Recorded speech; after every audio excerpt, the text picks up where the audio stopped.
All right. Hello, everyone. Thanks for joining us this afternoon. This is Doug Kellogg. I'm State Projects Director with Americans for Tax Reform, and I'm joined by Ashley Klingensmith, who's the State Director in Pennsylvania for Americans for Prosperity. Hi, Ashley. Doug, it is so awesome to be here. Thank you so much for having me. No, well, thank you very much for joining us. And we're still hoping to have Representative Seth Grove from Pennsylvania join us. His schedule maybe got a little complicated, so we're unsure if he can make it. So we'll hope to have him on now. If not, we'll still try to get him in the future. Representative Grove has been doing a lot of work on behalf of Pennsylvania taxpayers in the Keystone State. A lot of action going on there, and of course, Pennsylvania, a state where you have a Democratic governor and a Republican legislature, and some post-election drama. There's lots of tension in the state. And it makes it a very interesting state and a very key one where, we see resistance from the legislature to tax increases that Governor Wolf has proposed. And they've been holding down the fort, but that pressure exists. So we wanted to have Ashley and Representative Grove join us today to talk about the Taxpayer Protection Act. So the Taxpayer Protection Act is legislation that's been proposed in Pennsylvania in the past couple sessions. And that would get at some of these issues we're seeing, where plenty of tax hike ideas are on the table in Pennsylvania, and plenty of spending growth. And we want to make sure that Pennsylvania taxpayers have as much protection as they can against that growth of government. So that's the topic for today, and really excited to have Ashley here with us. Ashley, why don't you tell us a little bit more about the Taxpayer Protection Act? But maybe start at the beginning. What is the Taxpayer Protection Act? What does it do? And what are the specifics of the problems and challenges in Pennsylvania that make this legislation so important? Yeah, that's exactly where I want to start again. Doug, thank you so much for having us on. Americans for Prosperity Pennsylvania, our team rises every day to scale the voice of folks across all 67 counties to really be change agents in the public policy discussion. And here in Pennsylvania, our chapter has been working on advancing this legislation called the Taxpayer Protection Act for over a decade now, which is pretty wild. And so we're still at it, wild and disappointing, I would add, but we're still at it. And so I'm going to talk a little bit about that, but I just want to set the stage as to why this is so sorely needed. We rank among kind of the first of the worsts on so many different indices. Kiplinger notes that the bottom line about Pennsylvania is that we are not tax friendly. Pew's Fiscal 50 report shows we're the 8th slowest growing state. Wallet Hub includes Pennsylvania in their top 5 states with the highest tax rates in the U.S. North American Moving Services 2020 U.S. outbound migration report has us in the top 8 outbound migration states. And I can tell you, as someone that is the last man standing in my family here, people have left because they want to go to states where they can keep more of what they earn, states who boast capitals that really value keeping more money in their residents, in their residents' pocketbooks. We do not have that happening in any way, shape, or form in Pennsylvania. In fact, this year, our state budget spent an increase of 8.8% in government spending. And we know that's really just going to set the stage for excessive borrowing and tax hikes going forward. That bill is going to come due, and we know we're the ones that are going to have to pay for it. And I just have to say, before I get into the mechanics of Taxpayer Protection Act, I thought one of our state representatives from Beaver County, Aaron Bernstein, had such a phenomenal comment on the House floor during the debate about the budget earlier this year. He said Harrisburg is really good at one thing: spending your money. And we all know that all too well who live here and pay taxes. And so we are really pushing hard for Taxpayer Protection Act. This is a bipartisan piece of legislation in the House. It is House Bill 71. And that bill would be the enabling legislation to get a constitutional amendment on our ballot. And essentially, what this legislation does is provide for a constitutional amendment that would put spending limits on our legislature when they are beginning to discuss budgets. And so it would tie the spending to population growth and the rate of inflation. So there are some reasonable guardrails on what these guys and gals under the dome can spend. And so what I want to share with you is that we did a poll back in September, and it was unbelievable, the findings. 54% of PA taxpayers, voters, favor limiting how much the state spends. And that included 81% of self-identified Republicans and 52% of self-identified independents. We also found that 84% was the number of PA voters who support putting another constitutional amendment on the ballot that would limit the annual growth of the general fund spending. And then 63% of PA voters said they'd be more likely to vote for a candidate for state legislature who supports putting a limit on the growth of state government. And so we think this is not only good policy, but it's good politics as well. And at a time where DC is so out of control and Washington's spending is so off the rails, wouldn't it be awesome for our state legislature to signal to hardworking Pennsylvanians that, hey, we respect your hardworking nature, and we are going to finally, be responsible here under our dome. And so we think Harrisburg can be the antidote to DC right now. It's the perfect timing, like strike while the iron's hot. People are talking about inflation. They're talking about the high costs of goods. They're talking about deficits. Now is the time to do this. Well, absolutely. And to add to the timing of it, we've seen states continue to have higher than expected revenues. And across the board, actually, it was just in the news this morning, revenues coming in nearly 14% above last year, and 9% over projections. And that's a compilation of all states. How is Pennsylvania doing on the revenue front? Yeah, so the PA Independent Fiscal Office reported that our Commonwealth collected $40.39 billion in general fund revenue. $39 billion of that was tax revenue during the 2020-21 fiscal year. And that was 5.1% above the estimate. And so, we see that this is not really a issue of lack of revenue, but one really of just higher spending. It has consistently risen over the past 50 years. Our state policy network, Commonwealth Foundation, has said it's more than tripled, while the state's population grew by just 10.2% between 1970 and 2020.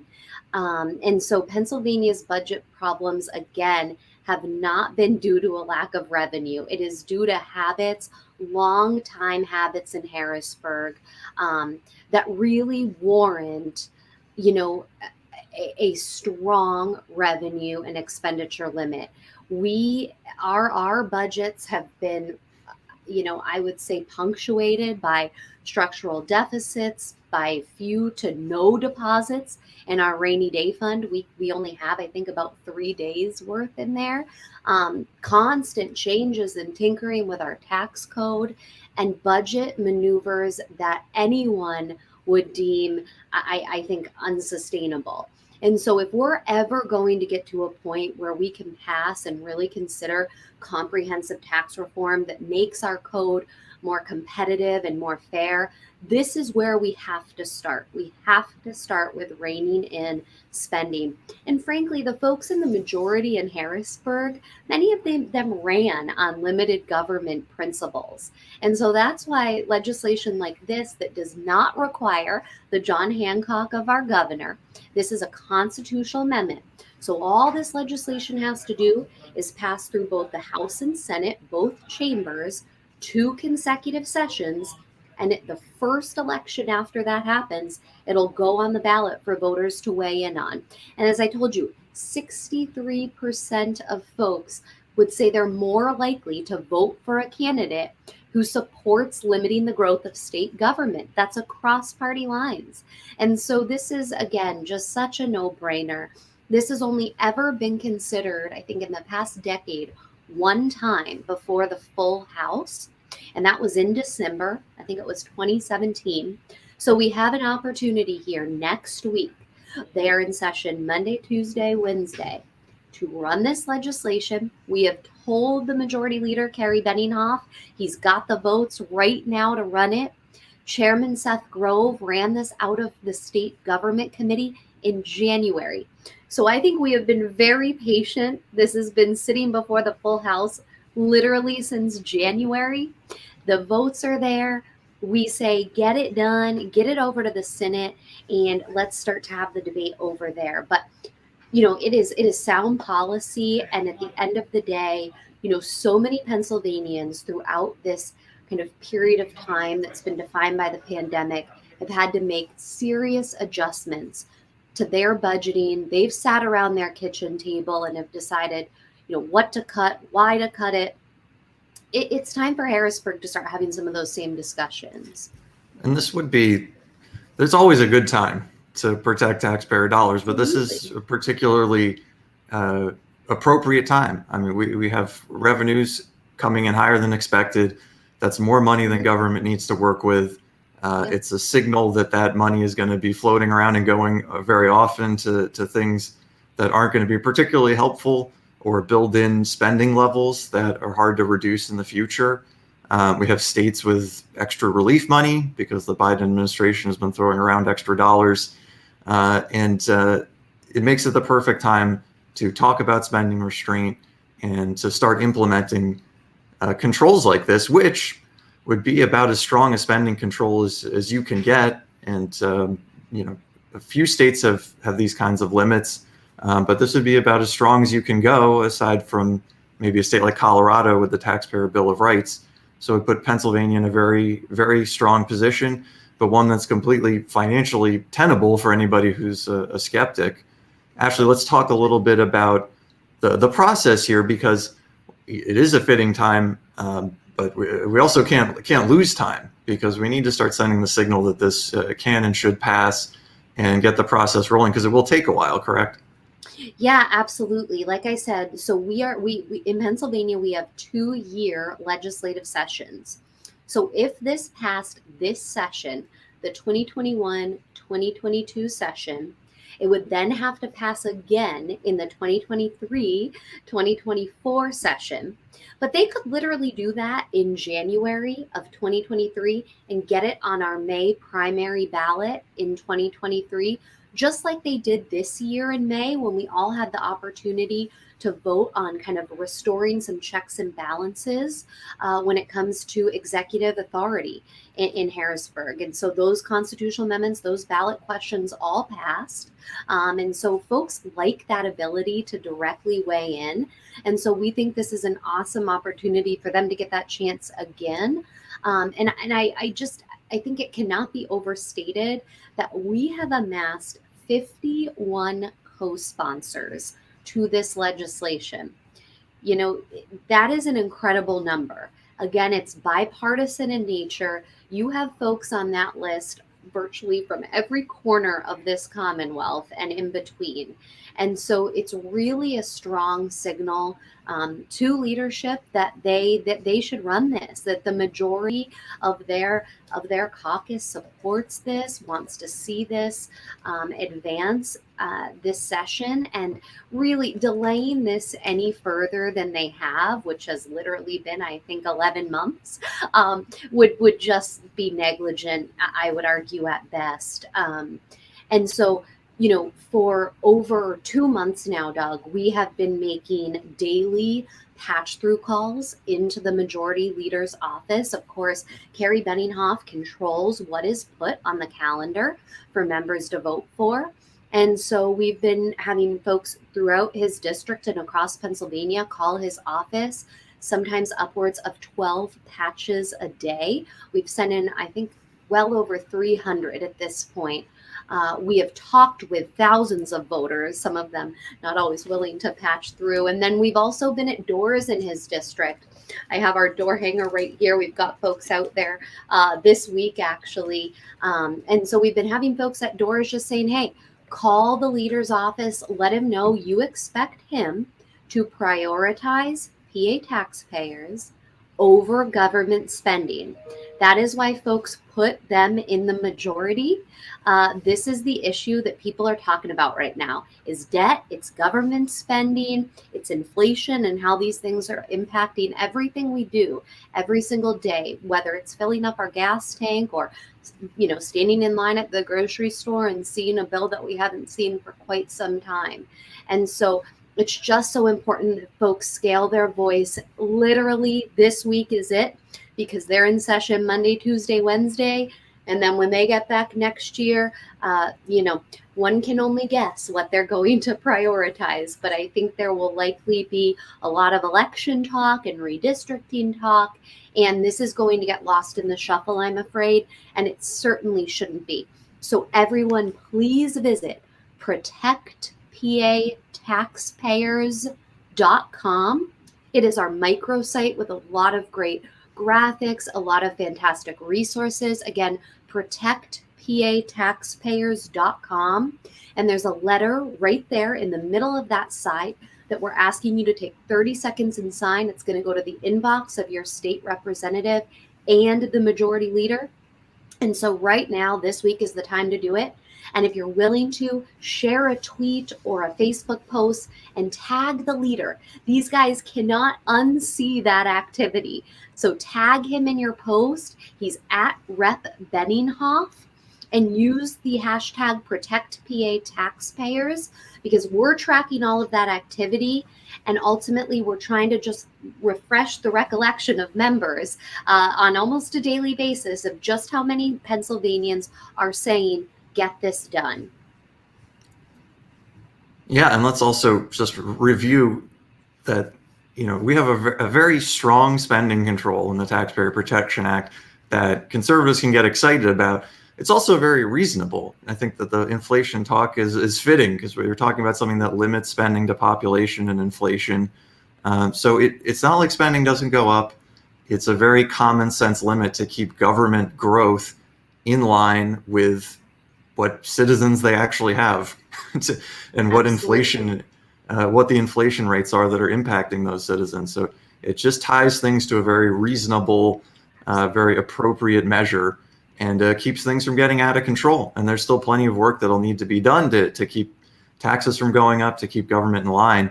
That this helps set the playing field, the rules of the playing field at a rate that makes it a little bit easier on Pennsylvania taxpayers going forward. But there'll still be plenty of work to do, and that's important to keep in mind. I think that we have a great constitutional amendment proposal here, and something that will go a long way to helping Pennsylvania taxpayers, to keeping things in line, but also will still require a lot of vigilance from activists and folks paying attention and representatives. So very important measure here. Ashley, appreciate you sharing the website, and we can share that on our social media feeds.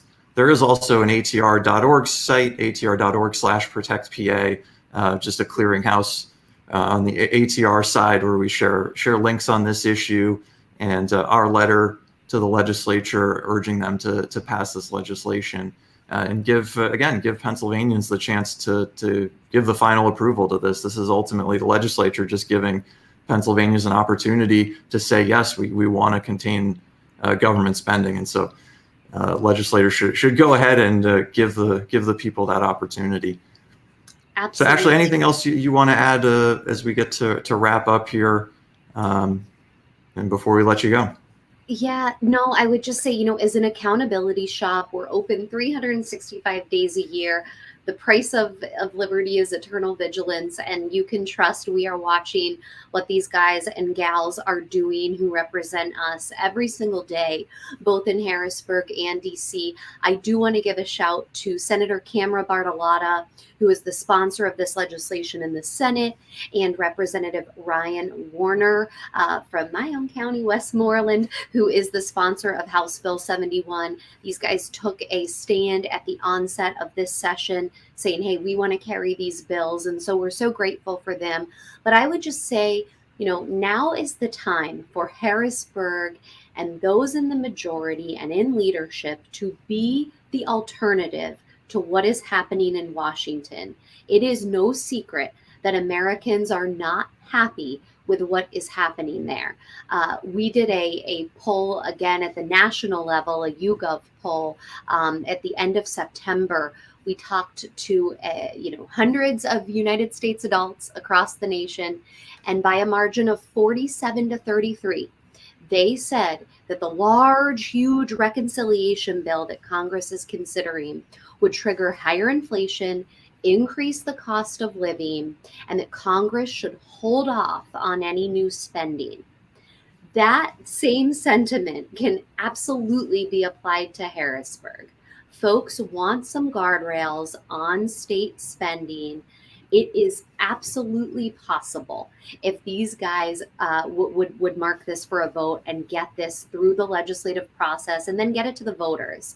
And so I think we are owed that as the folks that pay the bills. And so we really look forward to this happening, this session. And our expectation, frankly, is that it runs next week. As I said, the votes are there, Doug, and so to delay any further is just, we are not going to accept that. So we so appreciate your guys' help with this and all of your viewers and subscribers.